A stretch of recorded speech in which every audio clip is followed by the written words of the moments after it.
Last night you dreamed. You are almost certain of that.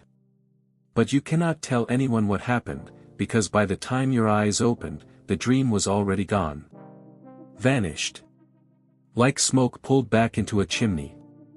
And here is the strange part. The real reason you forgot has almost nothing to do with memory. It has to do with survival. You wake up grasping at fragments. A face. A color. A feeling of falling. Then nothing. You try to chase it and it slips further away, the way a word disappears the harder you reach for it. This happens to nearly everyone, every single night, for their entire life. Why would a healthy brain be built to erase something it just spent 8 hours creating? Think about how strange that actually is. You don't forget what you ate for dinner last night. You don't forget the conversation you had with a coworker yesterday afternoon. Those memories might fade over weeks, but they don't vanish in minutes. Dreams do. A dream that felt as vivid and detailed as real life at 4 a.m. can be completely gone by 4:05 a.m. Nothing else in your conscious experience disappears that fast. So what makes dreams different? The answer starts with a man named Allan Hobson, a Harvard psychiatrist who spent decades studying what actually happens inside a sleeping mind.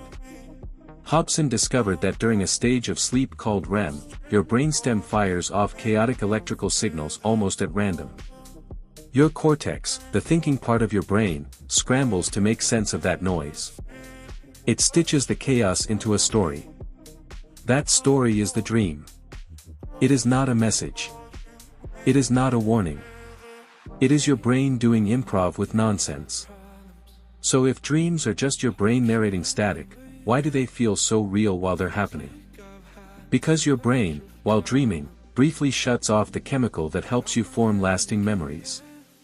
It is called norepinephrine, and during REM sleep, its levels drop close to zero. Without it, your brain can experience a dream vividly in the moment, but it has almost no ability to file that experience away for later.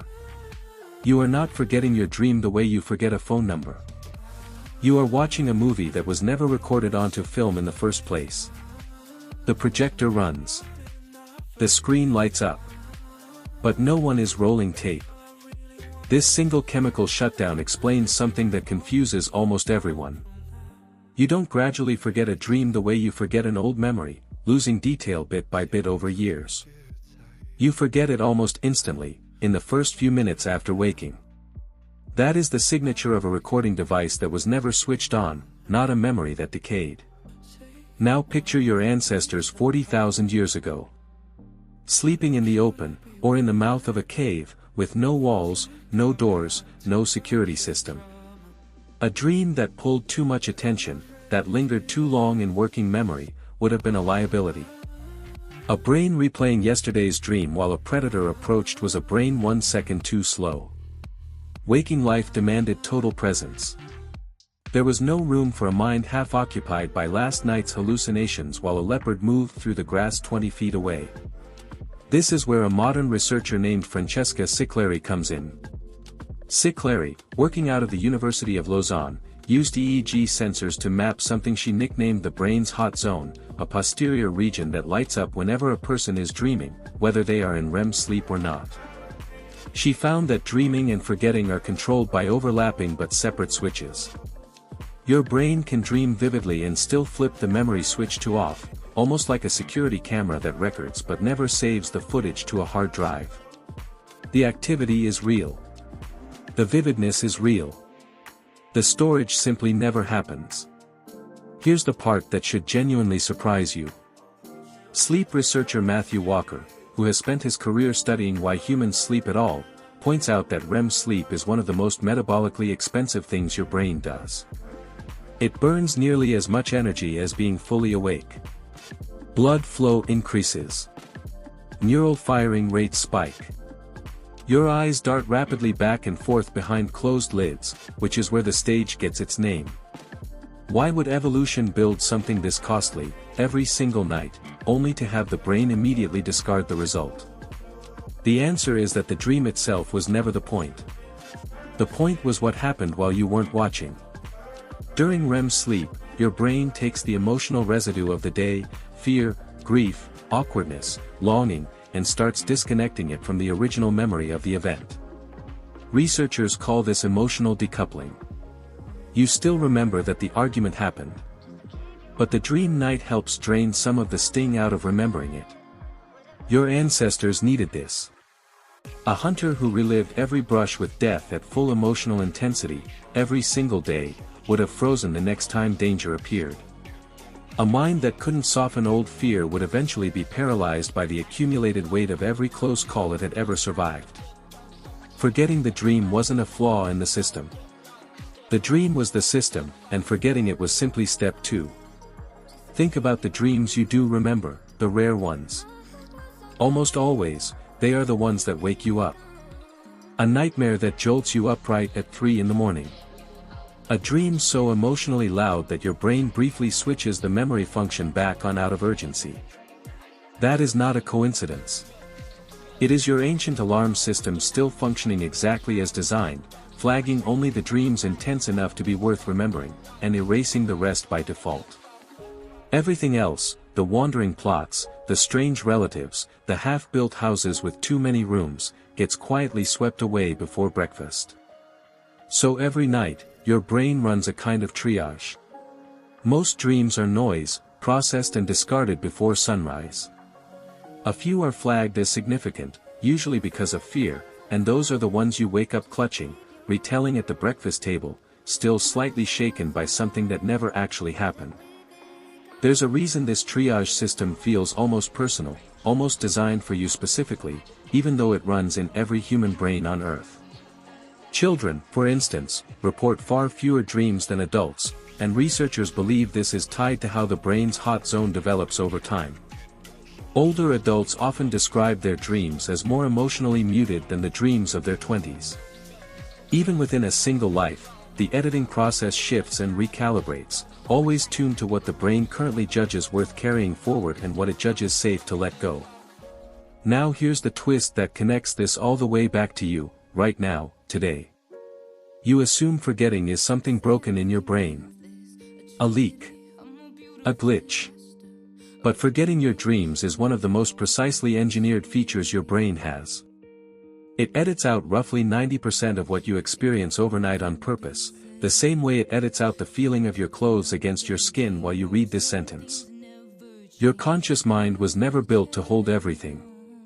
It was built to hold what matters and discard what doesn't, fast, automatically, without asking your permission.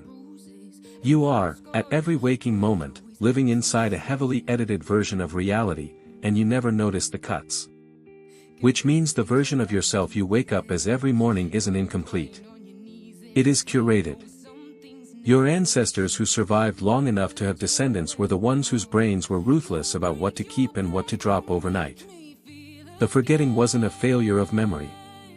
It was memory working exactly the way it was supposed to, the same instinct that once decided which sounds in the dark were worth waking up for and which ones were safe to sleep through.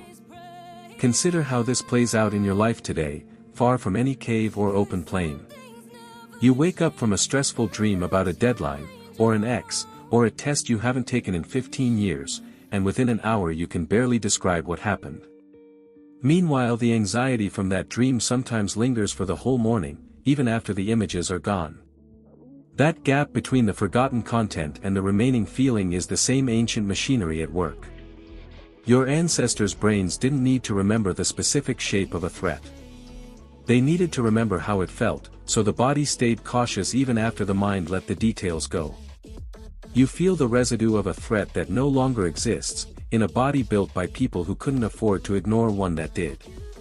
This might also explain why you sometimes wake up with the solution to a problem you went to sleep frustrated about, with no memory of how you got there. The dream did the work. It tested combinations, played out scenarios, ran simulations your waking mind would never have allowed itself the freedom to try. Then it deleted its own rough draft and handed you only the finished answer. You experience it as inspiration. It is closer to inheritance, a habit passed down from minds that needed to solve problems overnight without wasting daylight hours second-guessing themselves. It's worth asking what would happen if this system ever broke. Some people, after certain kinds of brain injury or with specific sleep disorders, report remembering nearly every dream in vivid, exhausting detail. Far from feeling like a superpower, most describe it as a burden.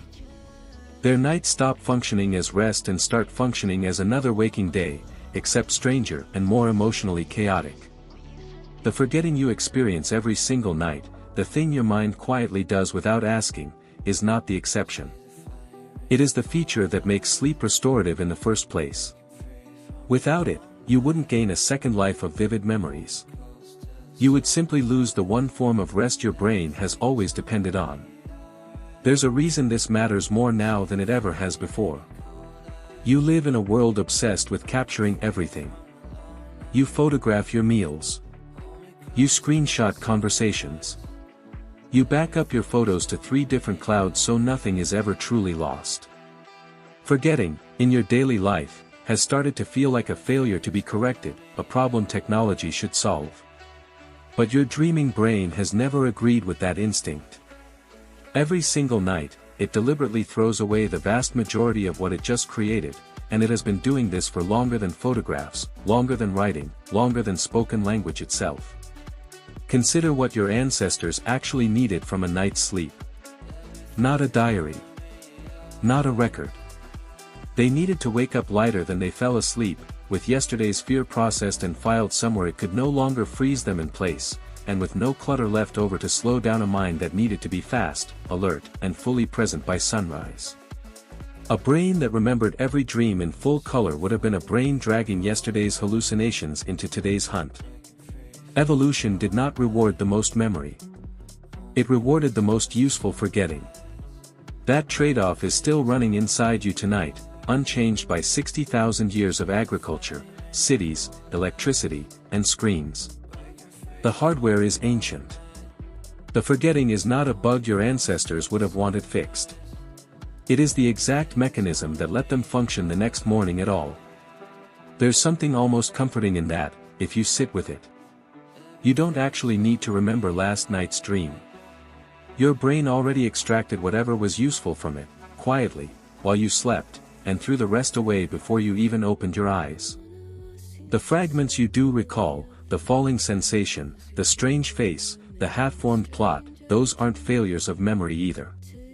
They are simply the edges of something your brain decided you didn't need to carry into the daylight. So tonight, when you dream again, and you will, know that you are not supposed to remember it. Somewhere underneath your skull, a process older than language, older than fire, older than your species standing upright, is doing exactly what it has always done.